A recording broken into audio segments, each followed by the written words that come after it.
आलो भाऊ वर्षाच्या आखरी दिवसाले आय टी आत जासाठी न आपल्या मित्राची वाट पाहत होतो. तर आपला मित्र आला आहे रोहित. या रोहितले घेऊन चाललो. याला म्हणलं लवकर लवकर जा लागते म्हणलं. तर या म्हणे आरामात आरामात जाऊ म्हणे आपण म्हणे.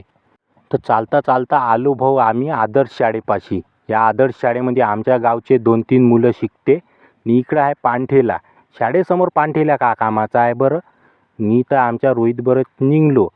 म्हणलं हे चाल बा म्हणलं लवकर लवकर जा लागते म्हणलं आपल्याला म्हणलं आय टी आत. ह्या इथं आय टी आयच्या रस्त्यावर होते खंब्याचे कामं चालू. खंबे लावणं चालू आहे वाटते इथं. आणि मग आलो विवेकानंद कॉलेजपाशी. या कॉलेजमध्ये आपला मित्र रोहित शिकला होता.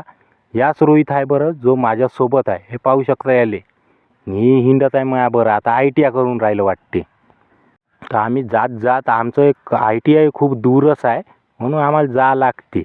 न इथवरी आलो. आला आमचा ससुराल. इथं आम्ही 5 वाजेवरी राहतो कैदी बनून. नाही तर कामधंदे राहत नाही बसून राहावं लागते आम्हाला फक्त.